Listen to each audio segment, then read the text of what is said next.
A ragged little boy tugged at the sleeve of a millionaire, pointing toward an old, rusted hatch in the middle of a dry, barren field.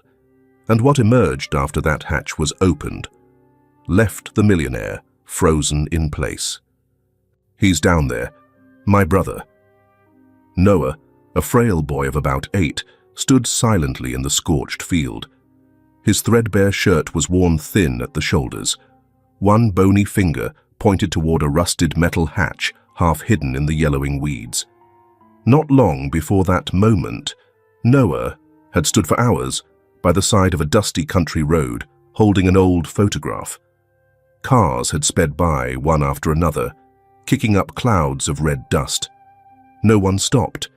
No one looked back. One woman finally did pull over. She pressed a few coins into his hand. Noah shook his head and said softly, "I'm not asking for money." Startled, she asked what he meant. Noah raised the photograph and pointed out across the empty field. "My brother's alive. I'm looking for him." She chuckled awkwardly and drove off, leaving Noah alone with the sound of her engine fading into the distance. A middle-aged man had once muttered, "Sure, kid. Maybe he's up on Mars. I'm still looking for the years I lost to my 20s. Then he walked away. No one took what Noah said seriously. But this time was different.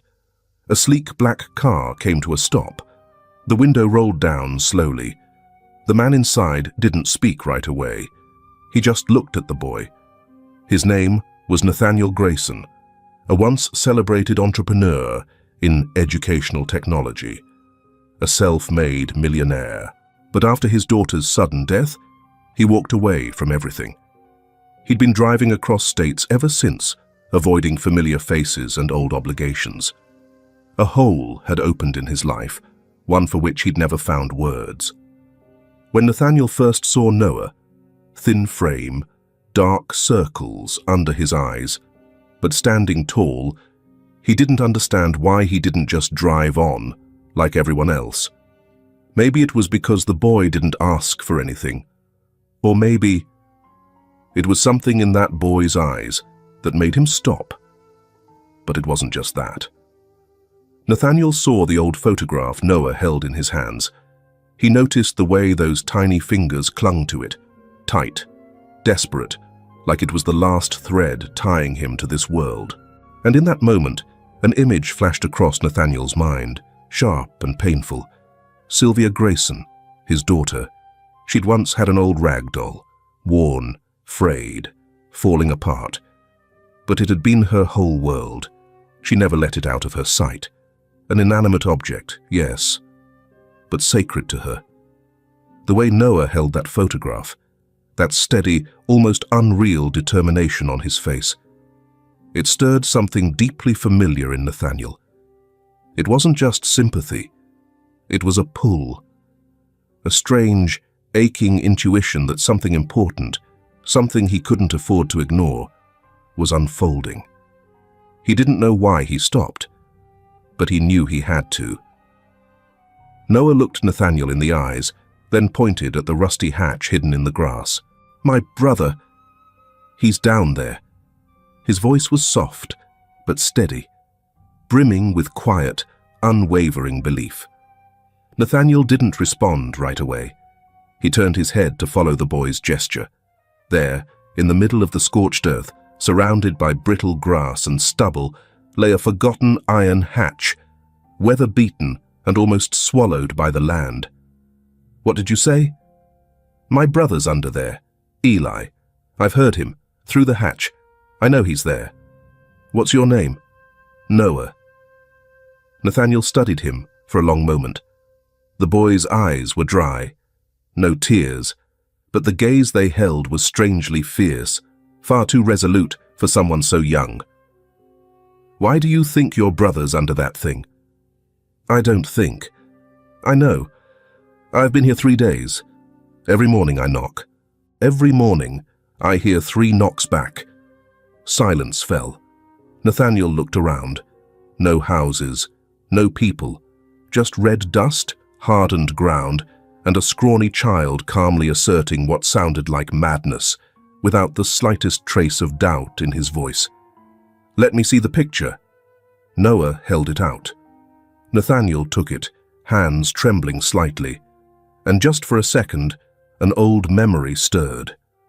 A similar photograph, his daughter, Sylvia, standing with her best friend at summer camp, hand in hand. Grinning, their smiles caught just before they bloomed into laughter. Nathaniel inhaled slowly and returned the photo. Then he stepped toward the hatch. The iron surface was coarse, rusted, scratched by time. He knelt down and tapped on it. 3 times. 1, 2, 3. Silence. Then, after a few long seconds that seemed to stretch like a hot summer afternoon with no breeze, 3 faint knocks answered back. Software barely there, but real. Nathaniel's brow furrowed. He rose slowly, eyes fixed on the hatch. Something stirred in his chest, not just from the sound below, but from within. A feeling he hadn't let surface in years. Something like sorrow finally catching its breath.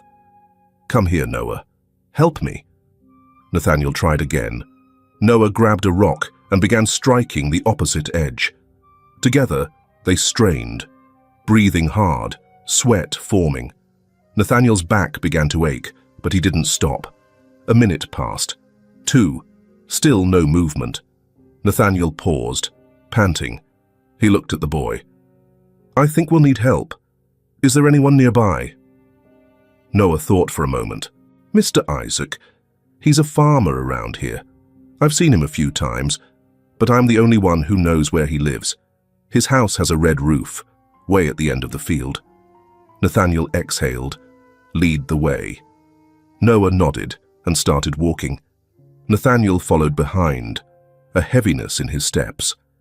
And echoing in his mind were those 3 soft knocks, gentle as wind, but powerful enough to awaken something that had long been buried in his soul. Isaac's house sat tucked into a patch of open land, surrounded by a leaning wooden fence and the twisted stumps of old trees. Smoke rose gently from the chimney, thin and bluish. The smell of burning wood drifted through the air, earthy and warm. Noah stepped forward and knocked on the door. After a moment, it creaked open, revealing a tall man with a patchy beard, deep-set eyes, and a guarded expression. "My name's Noah," the boy said quickly. "This is Mr. Grayson. We need help." The man didn't answer right away. His eyes scanned Nathaniel, then dropped to his mud-stained shoes. "Another one of the town's wild goose chases?" Nathaniel stepped forward, extending his hand. "I'm Nathaniel Grayson. We believe there's a child trapped underground, in a hatch out in the field." "A hatch? A child?" The man, clearly Isaac, let out a short, dry laugh. "I've lived here 20 years. There's no hatch out there. You two pulling my leg?" Noah reached into his pocket and pulled out the photo, holding it to his chest. "My brother's down there. Eli. I've heard him. For days." Isaac stared at the boy, eyes lingering on the photo, then flicking over to Nathaniel. "And you believe this?" Nathaniel hesitated. "I can't explain it. But I heard 3 knocks. From below, clear as day. They came back, exactly the same. Could be a drainage pipe. Could be an animal. Kids from town play tricks like that all the time," Isaac snapped. "And grown men shouldn't be encouraging this kind of nonsense." "I understand," Nathaniel replied, his voice softening. "But if there's even a 1% chance someone's really down there, we might save a life. It won't take long." Isaac stared at him for a long time. Then, without a word, he turned and walked back inside. A minute later, he returned with a shovel slung over his shoulder. "Let's go. But I'm telling you now, if this is a hoax, I'm calling the police." No one said a word on the walk from town. Nathaniel kept a composed face, but his jaw was tight, his grip firm on the crowbar Isaac had handed him. Isaac followed behind, his back hunched, weighed down more by doubt than by age. And Noah led the way, silent, his eyes holding a strange glow. Not blind hope, but a stubborn conviction, sharpened by years of searching alone. When they reached the spot, Nathaniel placed the crowbar at the edge of the iron hatch. He looked at Noah, then at Isaac. No words were exchanged. All three drew a deep breath. The two men put their full weight into the first lift. The metal screeched, dry and jarring like a blade slicing through silence. Red dust and flakes of rust burst into the air, spattering Nathaniel's sleeves. The hatch was unbelievably heavy, like time itself had joined forces to keep it shut. They paused to catch their breath, then continued. Nathaniel's wrists began to tremble, but he didn't stop. Finally, with a heavy groan, the lid cracked open at one corner. A gust of cold air burst out, thick, damp, foul, with the scent of decay. Nathaniel froze. His face went pale, his eyes fixed on the darkness below, as though afraid of what they might pull up from it. But Noah didn't hesitate. He crouched, flashlight in hand, fingers shaking. The beam cut into the blackness. A faint breath, a soft exhale, rose through the musty air, fragile enough to be mistaken for nothing. Then, from the edge of shadow, a dried, dust-covered hand reached up, scraped and trembling, clutching the rim of the hatch. The motion was weak, barely more than a whisper. Isaac stood frozen, his face slackened, eyes wide. "Dear God," he muttered, barely audible. At the bottom of the hatch lay a child, or what was left of one. So thin the skin clung to bone, clothes in tatters, hair matted with sweat and dust. The skin was pale, ashen, dusted with a layer of grey like cold soot. It was no longer the body of childhood, but something worn down and forgotten. Those eyes, lost, wild, scanned the space, then locked on the beam of light. When Eli saw Noah, a tiny flicker sparked in his gaze, so small it could have gone unnoticed, unless you'd been waiting 2 years to see it. Noah didn't scream. He didn't cry. But when Eli's hand touched his, the tears came. Hot, quiet, unstoppable. He bit his lip, trying not to sob aloud. "I'm here," Noah whispered. Not a statement, but a song. A quiet tune just for Eli, for himself, and for the journey no one believed in. His voice was softer than the wind. Eli strained upward, a clumsy motion, like someone who had forgotten how to use their limbs. He gripped his brother's hand and let out a broken sob, the first sound in 2 years. Not a cry of pain, but of release. Nathaniel was frozen in place. He hardly dared to breathe. The lump in his throat rose not from shock, but from regret, a slow burning regret he hadn't known until now. He'd doubted this boy. He'd nearly driven off when Noah had held out that picture under the cracked sun and dusty wind. And now, that same hand held a real, living child. A truth that could no longer be denied. The sorrow didn't weaken him, it humbled him. In his mind, Sylvia's face surfaced. That same frightened look from childhood. The way she had touched his hand one last time before leaving this world. A quiet crack ran through Nathaniel's chest, not from pain, but from something deeper. Shame. Isaac sank to his knees, not from exhaustion, but because he could no longer stand. "We've got to get him out," he whispered. Nathaniel nodded, voice low and rough, like stone scraped across stone. "Careful. Don't hurt him." He knelt and slid his arms under Eli. The boy was weightless, barely there, yet Nathaniel's hands shook as he lifted him from the hatch. The torn shirt revealed bruises across the shoulders and down the back, some dried, some oozing. Isaac saw them and covered his mouth. He'd never seen starvation like this.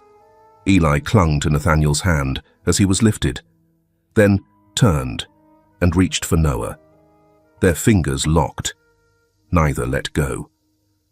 When Nathaniel looked back at Noah, he was stunned. The boy's legs were streaked with cuts, dried blood caked along them. His shirt was torn, sun-blistered across the back. "How far did you walk?" Nathaniel asked quietly. "From the old town," Noah rasped. "Every day, a little farther." Isaac gasped. "We've got to get to a hospital. Now." "Get in the car," Nathaniel said, no room for argument in his voice. "Isaac, help me with him." The car roared down the road. In the back seat, Eli lay in Noah's lap.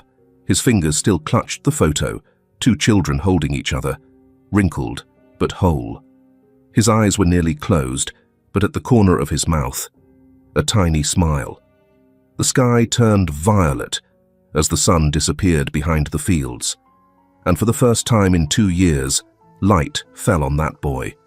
Not just any light, but a light that touched parts of the world everyone thought had long since rotted away.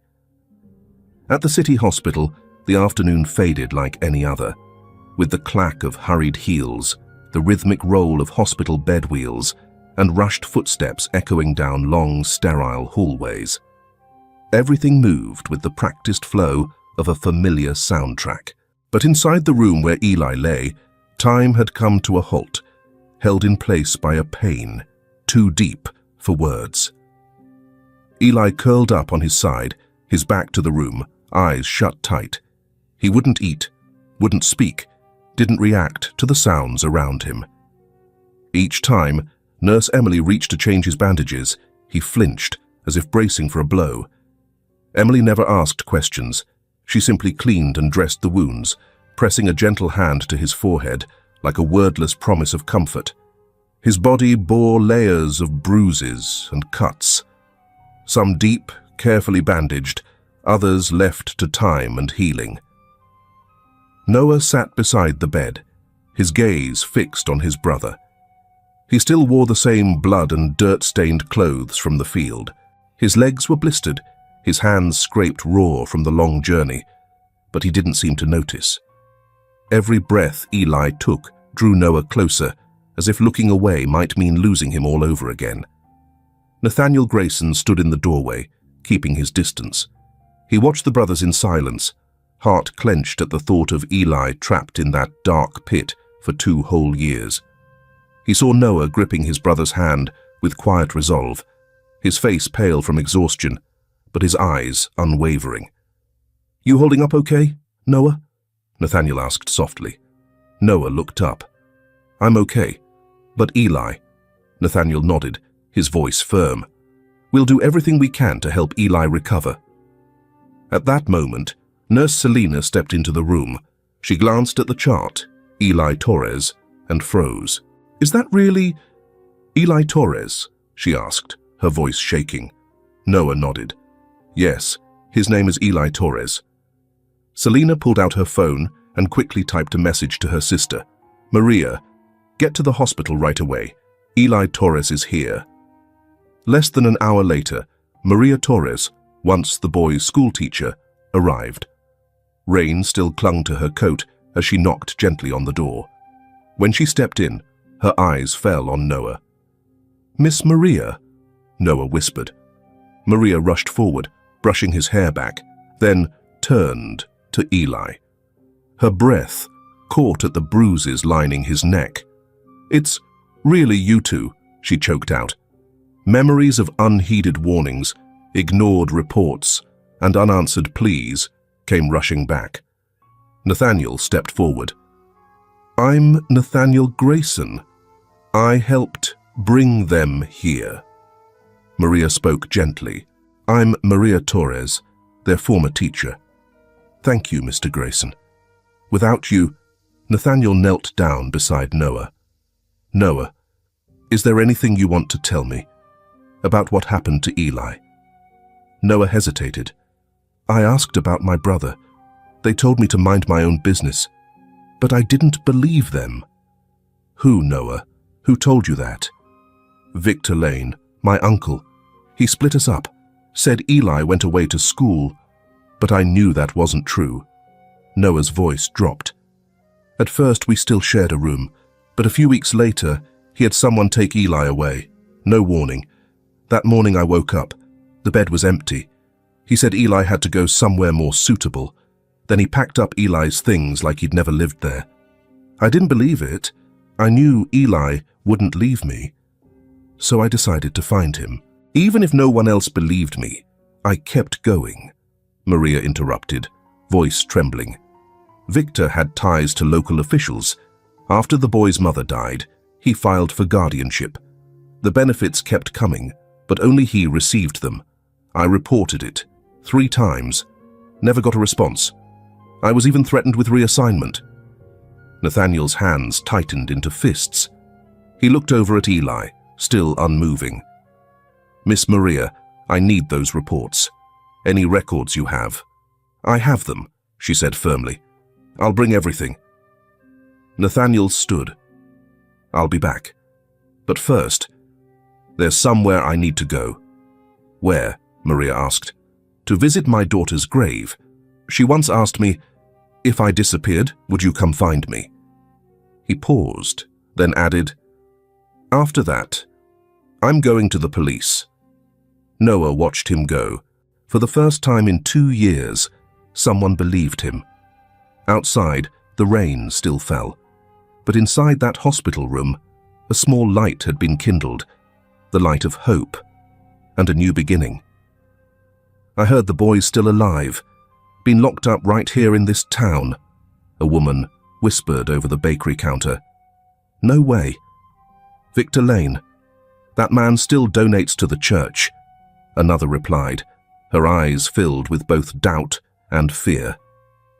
The morning after a heavy night of rain, the small town still lay under a blanket of cold, suffocating grey mist. Puddles lingered in the narrow streets, left behind by the storm. A heavy gloom settled over everything, as though the very sky was carrying the weight of a secret newly uncovered. The news had spread fast. Eli, the boy missing for 2 years, had been found alive in a basement. People spoke in hushed tones, but the stir was unmistakable, in every glance, every quick look cast over a shoulder. In this town, the name Victor Lane had never been questioned, until now. But Nathaniel Grayson was different. After a sleepless night at the hospital with Eli and Noah, he had made a decision. No more evasions, no more silence. In his hands, now, was a thick file handed to him by Maria Torres, the boy's former teacher. Inside were all the things that had once been ignored: reports of suspected abuse, photographs of injuries, medical records from a doctor, and a written account from a delivery man who claimed to have heard screaming from Victor Lane's basement. These documents had once been buried among financial records under the innocent label of grants from the Victor Lane Foundation. Nathaniel tightened his grip on the envelope and carefully tucked it into his coat pocket. His eyes no longer held the blurry sorrow of a grieving father. They now burned with a cold, determined light. He knew Victor would retaliate. He knew the system had been quiet for too long. And he knew the truth, however painful, might not be welcome. The local newspaper office sat off a side street, tucked behind an old flower shop and a dusty general store. When Nathaniel stepped through the door, Mr. Maxwell, the editor-in-chief, sat behind a wooden desk, nursing a chipped ceramic coffee mug. The middle-aged man, wearing a dark sweater, hesitated when he saw Nathaniel walk in. Maybe he had heard the whispers from the hospital, or maybe he had been expecting this visit. Mr. Grayson, Maxwell began, polite but guarded. I've heard some things, but you understand, the press needs verification. Confirmation from law enforcement. Nathaniel didn't answer right away. He reached into his coat, pulled out the file, and placed it on the desk. I didn't come here to listen to excuses, he said. How many bruises, how many screams in the night does it take for you to believe a child was locked in a basement for 2 years? Maxwell looked down at the photos, bruises, cuts, swollen eyes, a gaunt body. He swallowed hard, then shook his head and pushed the file back. Without an official investigation, without confirmation from the police or the DA, we can't publish this. You understand, don't you? We're a small paper. Victor gives a lot to this community. You mean you're afraid? I mean, I'm cautious. Nathaniel nodded, but a cold ache spread in his chest. A child was buried underground for 2 years, and all you're worried about is a lawsuit. He stood, said nothing more, and walked out without looking back. On the way, he called Maria. We need a bigger paper, he said. Someone who's not tied down by local festivals and Victor's charity checks. I'll find someone. Meanwhile, at the hospital, Noah sat quietly at Eli's bedside. Though Eli was receiving care, he still hadn't spoken or opened his eyes. Now and then, he would flinch slightly when a doctor or nurse came near. Noah hadn't left his brother's side for a moment. Linda, a young social worker, arrived to check on the formalities. When she heard Maria describe the search and Noah share pieces of their past, her face went pale. You're saying your Uncle Victor separated you two, lied about where Eli was, and sent you to live with a distant cousin? Linda asked, taking notes as she listened. Noah nodded. Linda was quiet for a moment. She remembered seeing Victor Lane's name in the system once, as a model guardian. But now, everything was different. Maybe, she whispered. The old records weren't deleted. Maybe they're still in the county archive.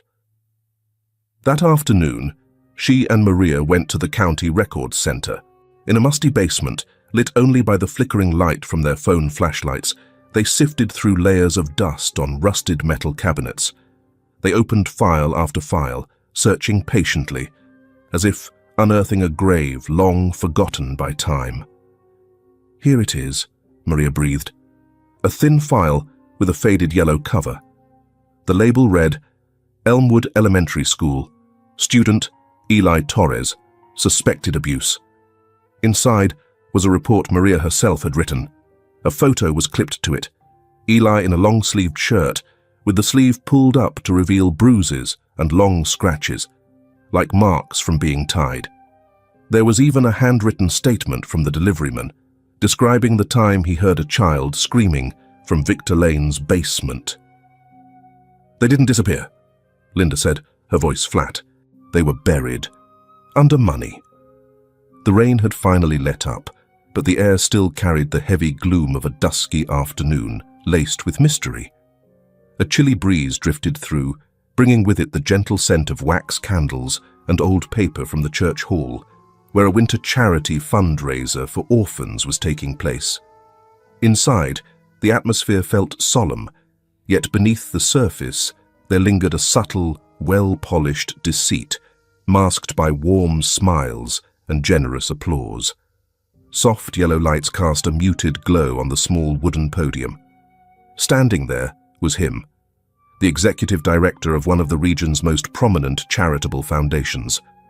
He was a familiar face, often seen on television leading donation drives, cutting ribbons at community center openings, and speaking earnestly at town council meetings. To the townspeople, Victor Lane was the embodiment of generosity, a man who had rescued so many unfortunate lives. His speech opened with flowery words of gratitude, slowly transitioning into heartfelt reflections on abandoned children in need of community support. He spoke of responsibility, compassion, and the need to build a brighter future for generations to come. Below, townsfolk nodded in agreement. Some whispered to each other, "He's a good man. Last year, he funded the elementary school library." One elderly woman squeezed her daughter's hand and sighed, "If only we had more folks like him in this town." Victor's smile was flawless, like a carefully worn mask, concealing a heart grown cold and an agenda darker than anyone dared imagine. At the back of the hall sat Chloe, a young and spirited journalist. Her eyes stayed fixed on Victor. His face wore a smile, but his gaze was hollow, like a bottomless well. She took a few photos with her phone, Beside her, Maria Torres stared down at a piece of paper in her hand, a classroom photo from years past. In it, Eli should have been standing next to Noah. But the boy was missing. No one had asked. No one had cared. The pain and helplessness were etched into the teacher's face. As Victor passionately spoke of abandoned children, a deep unease began to stir in Chloe. She had heard whispers, rumors of a missing child from this very town, years ago. And now, Victor's performative speech only heightened her suspicions. That very afternoon, Nathaniel Grayson drove straight to the estate where Victor lived, a sprawling property with bright white fences and perfectly trimmed gardens, all gleaming with a false sense of purity. But it wasn't Victor who came to the gate. It was Lucas, his silver-haired assistant. His expression was icy, his voice dry and rigid, like steel. Lucas was the step-uncle of the two boys. "What do you want?" Lucas asked, eyes unblinking, his tone probing. Nathaniel replied firmly, with no hint of fear. "I want to talk about Eli and about the basement." He didn't mince words. Time was precious when justice was being buried alive. Lucas didn't budge. He stood firm, blocking the entrance, his voice lowered to a near whisper. "There's no Eli. That story ends here." The threat in his words was subtle, but unmistakable. Victor had made it clear. If Lucas didn't keep it quiet, he'd be out of a job. "And if I don't stop?" Nathaniel's voice sharpened, his eyes like blades. Lucas stared at him, long and hard. A flicker of menace lit up his eyes. Then, tilting his head ever so slightly, a gesture heavy with warning, he murmured, "Then don't be surprised if someone gets hurt." The iron gate closed slowly but decisively, as if sealing away every secret and every silent scream behind it. At that very moment, Chloe returned to her desk at the local newspaper office. She got straight to work, trying to piece together the old rumors of a missing child with Victor Lane's speech and the troubling clues Maria Torres had provided. She brought her draft to Mr. Maxwell, the editor-in-chief, but he only shook his head. "Chloe, you know how this game works. Victor Lane is a major donor. Without solid evidence and an official investigation, we can't run this story. You'll drag the paper and yourself into a whole mess." Chloe exhaled heavily, disheartened. She knew she couldn't publish it formally, but her conscience wouldn't allow her to stay silent. That night, she sat down at her personal computer and opened her anonymous blog, a space she had used for stories too sensitive for mainstream coverage. Fueled by outrage and a deep longing for justice, she poured everything she had into the post. She included a photo of Victor Lane at the podium and attached every detail she had uncovered about Eli and Noah. Then she hit publish. Within hours, Chloe's article was making waves across social media. Hundreds, then thousands, of shares and comments flooded in. Hashtags like #Justice for Eli began appearing everywhere. The rumors were no longer quiet whispers. They had become a rising tide of public fury. Elsewhere, in a modest city apartment, Linda, a social worker from the Children's Welfare Department, sensed something was wrong. Her phone buzzed relentlessly with anonymous messages. "Keep your mouth shut if you know what's good for you." A strange car parked across the street every night, headlights glaring straight into her window. Silent, but haunting. Maria, after finishing tutoring that evening, found an unmarked envelope in her mailbox. Inside was a single handwritten line, scribbled in a clumsy hand. "Stop if you want the kids to stay safe." The wave of information spreading online kept growing. Victor, feeling the pressure, lashed out at Lucas. "You didn't do your damn job. You let them dig around," he had screamed over the phone. Hours later, Victor fired Lucas on the spot, threw him out of the estate without explanation. without compensation. Lucas, once protected, now found himself discarded. His fear now boiled into fury. His only weapon, a single recording, the one piece of evidence he had kept, just in case Victor turned on him. Lucas finally made up his mind. He used a prepaid phone to call Maria Torres, the number he'd saved from past parent-teacher meetings. His voice was hoarse, trembling with fear and bitterness. "Miss Torres, this is Lucas. I have something. It's about Eli. It's important." Maria was at the hospital with Nathaniel and Noah when the call came. She spoke briefly with Nathaniel, and together they agreed to meet Lucas at a discreet location.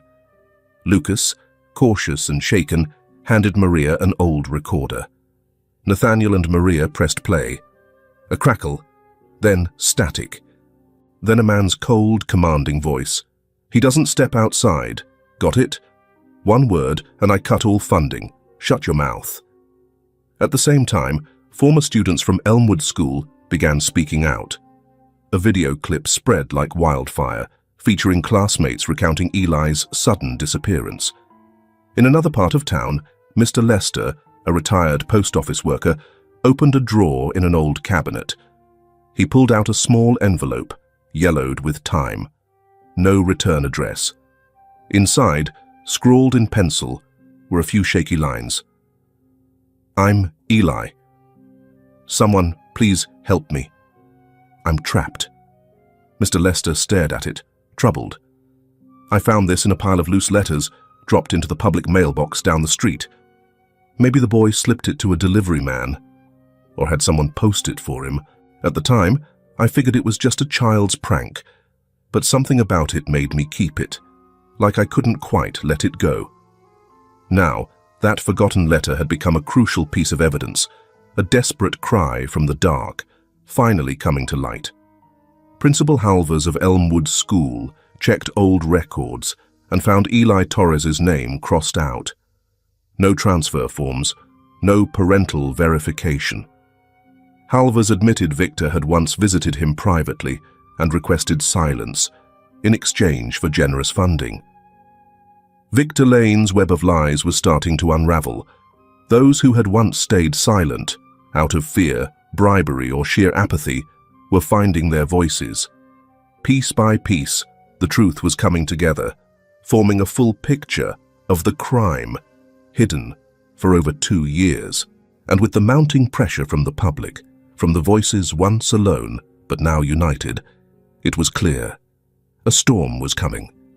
And it was no longer one man's secret to bury. An independent investigative team had been formed, one that bypassed the local town police. That very night, Victor Lane was arrested at his mansion.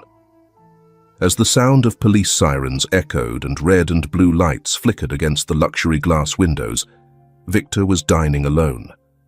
He answered the door with a puzzled look on his face, only to freeze as the arrest warrant was presented to him. "Mr. Victor Lane, you are under arrest on charges related to child abuse, financial fraud, and obstruction of justice."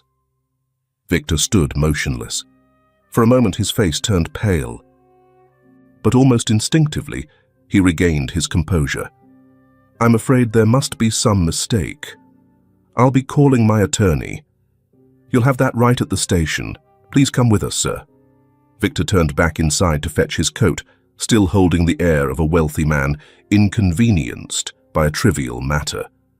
But once the door closed behind him, that calm demeanor began to crumble. In the back of the police car, he sat in silence, hands clenched tightly, trembling, whether from cold or fear. It wasn't clear. He knew this time things wouldn't be smoothed over so easily. The leaked news sent shockwaves through the public. The crowd split in two. Some refused to believe it, while others erupted in long-suppressed outrage. In the courtroom, Victor appeared in a dark suit, his face unreadable. He walked in like a man wrongfully accused. Outside, large screens broadcasted the trial live. Many citizens, unable to get a seat inside, gathered in groups to watch, discussing each detail in hushed but fervent tones. Victor's defense attorney began, "No one here directly witnessed any abuse. Most of these documents are copies, second-hand accounts, emotional claims, easily exaggerated." Their argument was sharp, carefully worded, aiming to paint everything as a misunderstanding. The prosecutor stood up and placed a thick file on the table.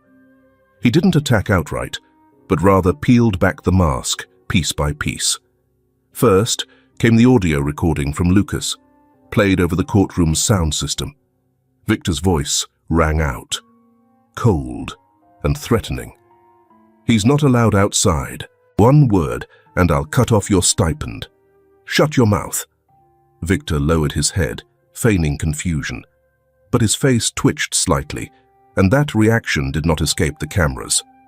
Next came the testimony of Doris, the corn farm owner who had once denied knowing anything. The prosecutor displayed a recovered text message on the large screen. "I got the $3,000. Don't ask me anything about the kid." Doris stepped onto the witness stand, trembling as she confessed, "I was afraid of him. I just wanted to be left alone." A series of Victor's bank statements were then presented.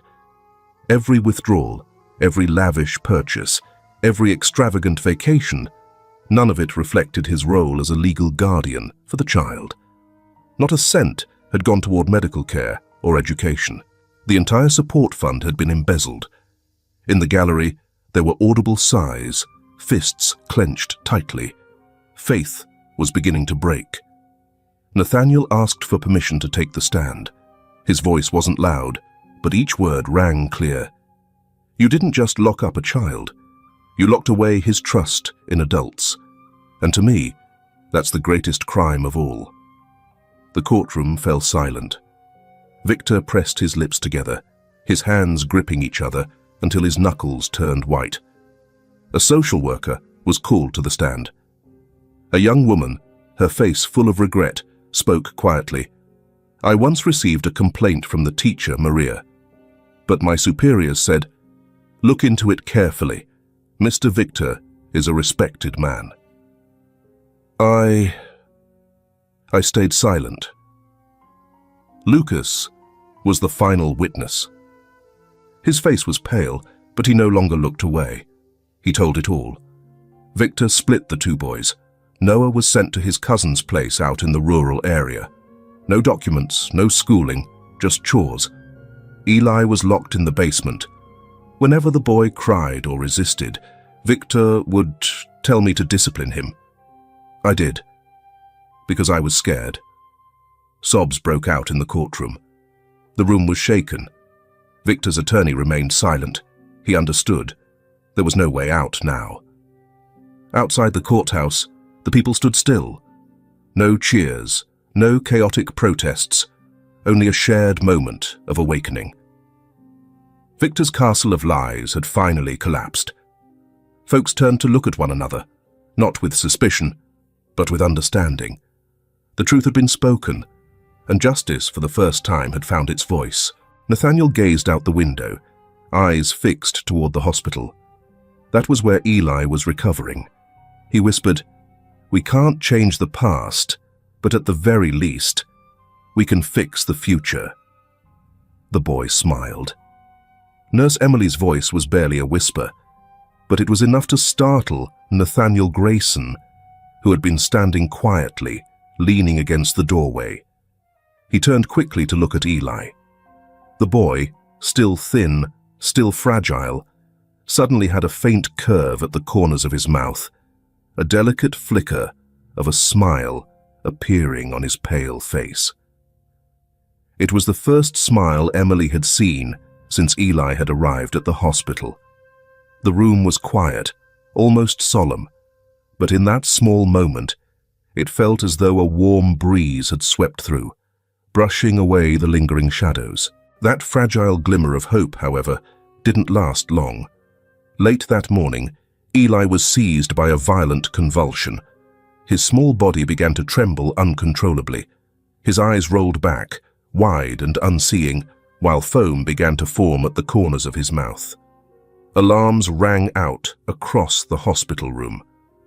Emily moved swiftly, hitting the emergency call button. Doctors and nurses rushed in. Nathaniel grabbed Noah tightly, pulling the boy away from the bed as chaos erupted around them. "What's happening? What's wrong with him?" Noah screamed, panic overtaking him. Emily, trying to steady her voice, said firmly, "We're trying to keep him conscious. He could be suffering from meningitis or severe neurological damage due to prolonged malnourishment and confinement without proper light. We have to get him scanned and moved to intensive care immediately." Noah collapsed to the floor, clutching his head in both hands. Helplessness tore through him. Behind him, Nathaniel rested a hand on the boy's shoulder, grounding him as the cold sound of medical carts and ventilators echoed down the hallway. Eli was kept in the ICU for hours. No one was allowed in. Noah sat outside the door, his face drawn, dark circles under his eyes. He hadn't eaten. He hadn't moved. Every time the metal doors opened, he jumped up, only to be met with silence or vague updates. Then, just before dawn, a doctor finally came out. "He's past the worst of it," the doctor said gently, "but he's still unconscious. It may be days, maybe even weeks, before he wakes up. The miracle is his heart. It's strong. That boy wants to live." Noah broke down in tears, not from pain, but from hope. The delicate thread between life and death had held. The hospital door swung open once more. Nathaniel entered, followed closely by Attorney Daniels. His face was worn with exhaustion, but there was a fire in his eyes. Noah looked up immediately, his voice raspy, his eyes filled with questions.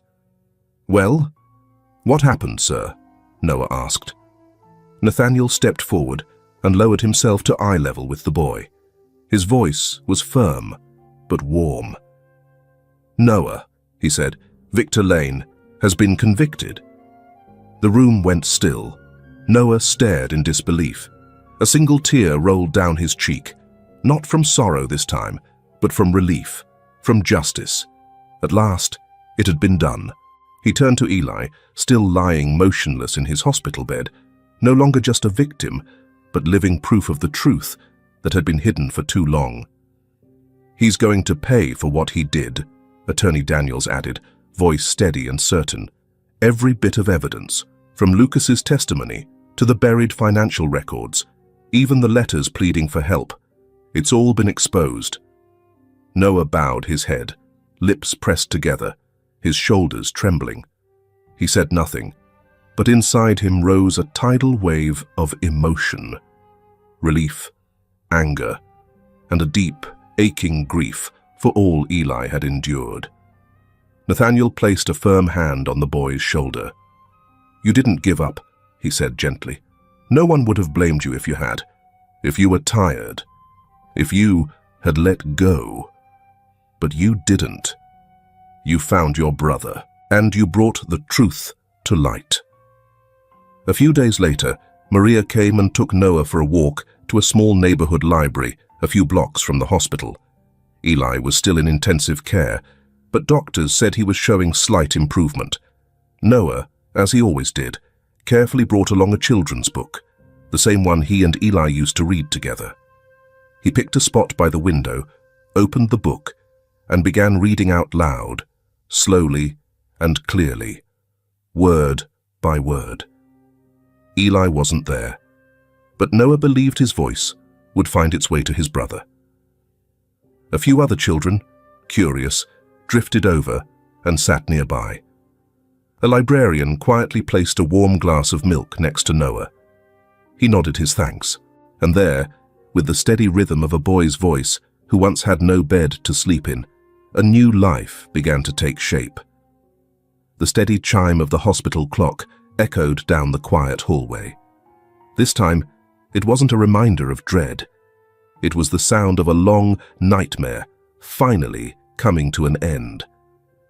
Eli had recovered enough to be discharged, and Noah, The little boy who had braved the night alone to search for his brother was now able to smile, faintly but freely, for the first time in many days.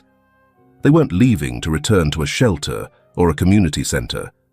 Nathaniel Grayson had made up his mind. He was bringing them home.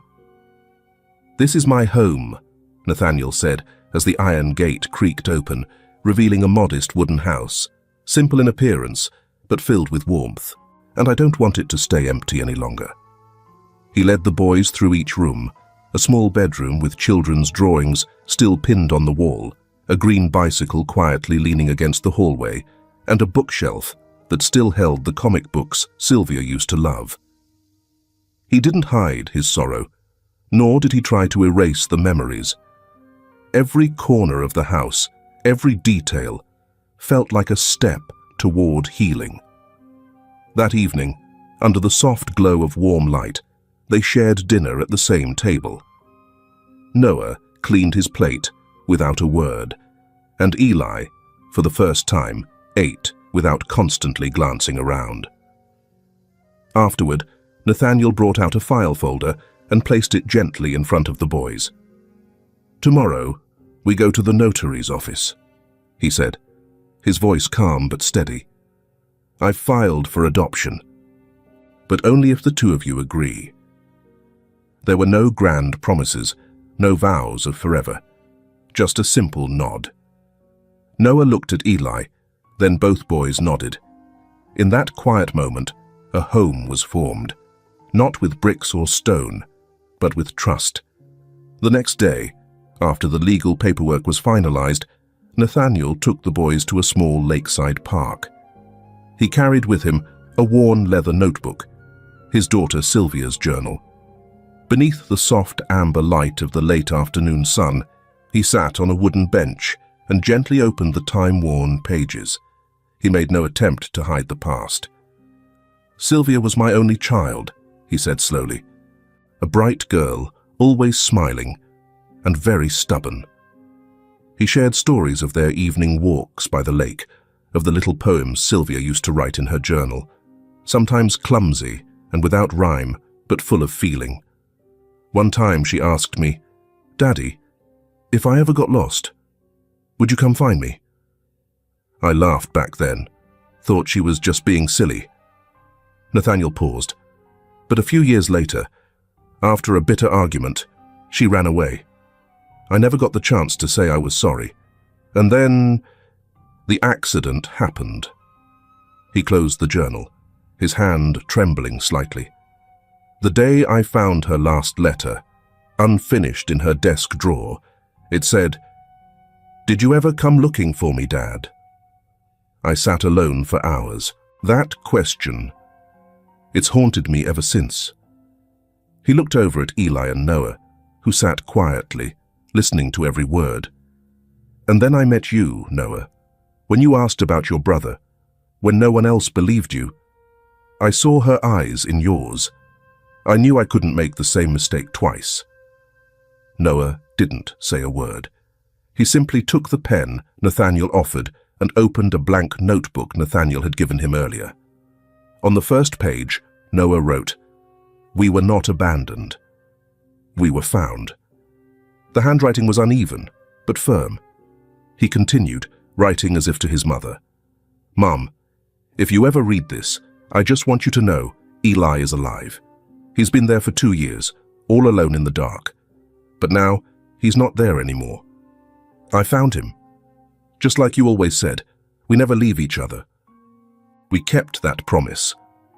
Noah stopped, taking a deep breath. Eli was sleeping peacefully nearby.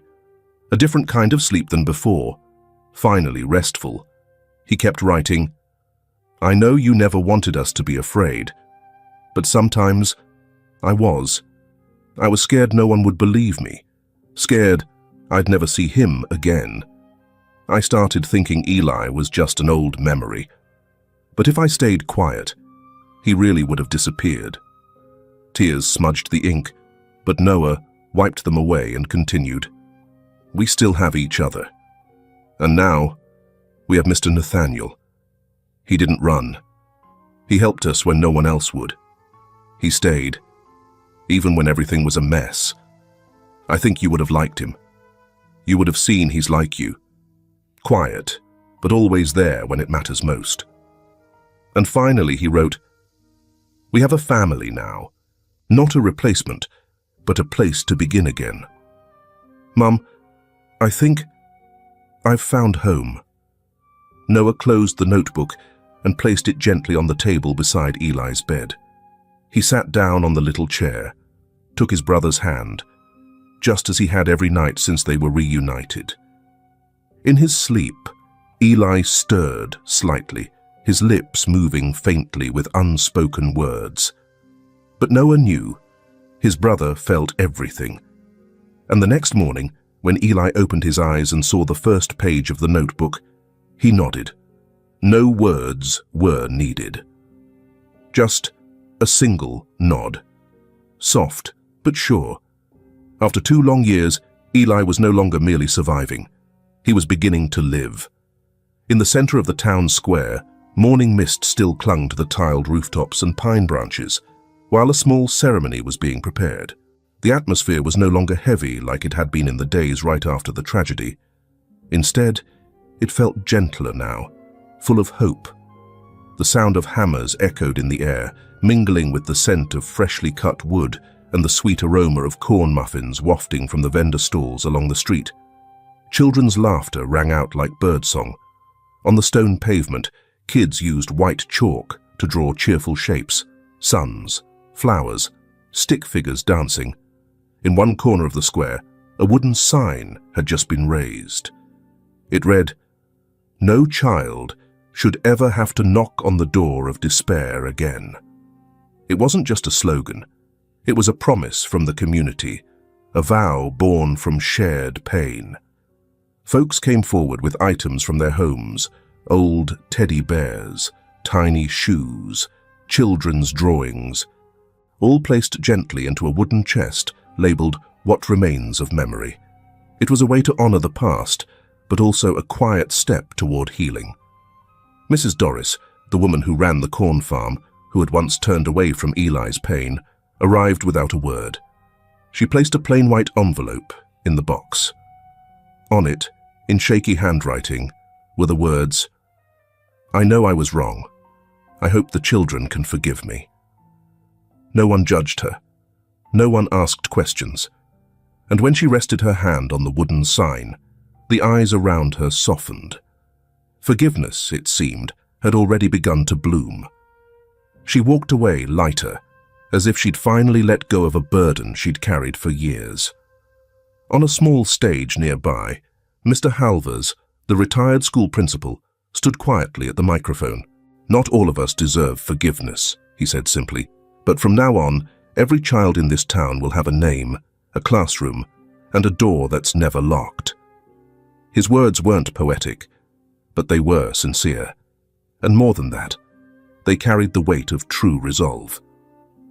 Down below, Maria Torres held little Rosa's hand, the same little girl who had once helped identify Eli by the birthmark behind his ear. Linda, a worker from the local welfare office, was collecting donation slips for a new fund to support children who had suffered abuse. Off to the side, Chloe, the reporter who had lost her job for covering the case, was quietly taking photographs, not for any paper. This time, she just wanted to capture the moment. A moment of rebirth. Eli stood beside Noah, both dressed in crisp white shirts. Eli didn't turn away from the camera anymore. He wasn't smiling, but he stood tall, steady, no longer shrinking from the world.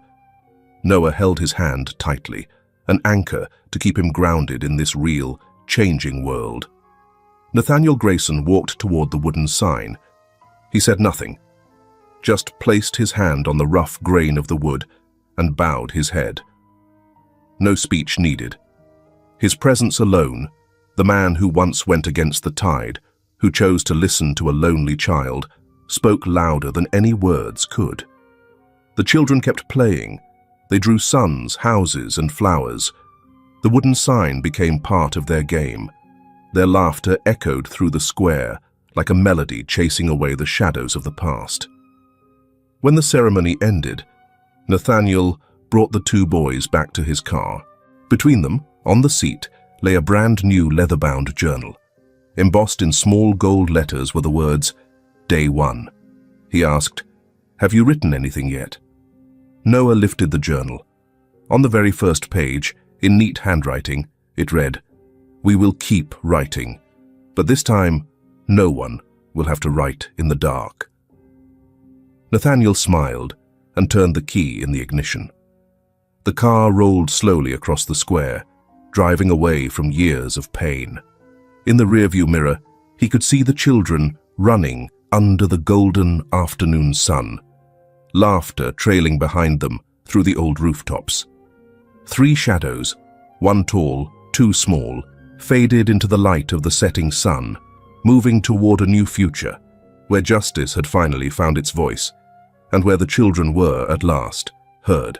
There are doors in life that one cannot open alone, because behind them lie darkness, pain, and long stretches of silence. But if someone is willing to pause, to kneel down, and to listen to the faint calling from the other side of that door, then a life might be saved. A broken bond might be mended, and a society might relearn how to love. In the late afternoon, golden sunlight lingered on the treetops in the garden of Nathaniel Grayson's estate. The gentle scent of lavender floated in the breeze, blending with the clear, innocent laughter of children. Nathaniel sat quietly on a bench, his eyes softly closed, soaking in a rare moment of peace. He had never been a father in the traditional sense, but now his heart was full, filled by the presence of 2 little souls playing on the lush green lawn. Eli, though still marked by visible scars, no longer flinched when touched, and sometimes he would even let out a natural, spontaneous laugh whenever Noah told a funny story.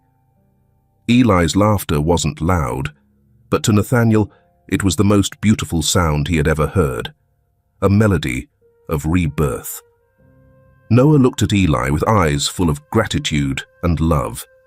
He knew now, beyond all doubt, that his long journey had not been in vain. Every dusty mile he had walked, every word ignored, every tear shed, each of those led to this moment, the moment his brother was finally free and the 2 of them had found a home. Nathaniel remained there, silently watching the children. A faint smile rested on his lips, not one of overwhelming joy, but a gentle smile of calm, of peace after a long and trying journey. It was the smile of a man who had found his purpose in life, to protect the small and vulnerable. The story of Noah and Eli is not just a tale of reunion, it is a lasting reminder. Never stay silent when the truth is being buried. Not everyone has the strength to speak out, but sometimes a look of trust, a pair of open arms, can be the place where a child finds the courage to rise again. Nathaniel Grayson could not save his own daughter, Sylvia, but he saved 2 other children from a similar fate. And while that did not erase the pain of losing her, it transformed grief into action and regret into a noble purpose. In a world where the voices of children are all too easily drowned out, we need more people like him, like Maria, like Chloe, like Linda, and like Noah. They are beacons of compassion and courage, those who dared to stand up for what's right, no matter the barriers, no matter the risk. What do you think? Was Nathaniel right to trust in Noah and to stand up for those children when no one else would? Please share your thoughts in the comments. We genuinely want to hear your perspective.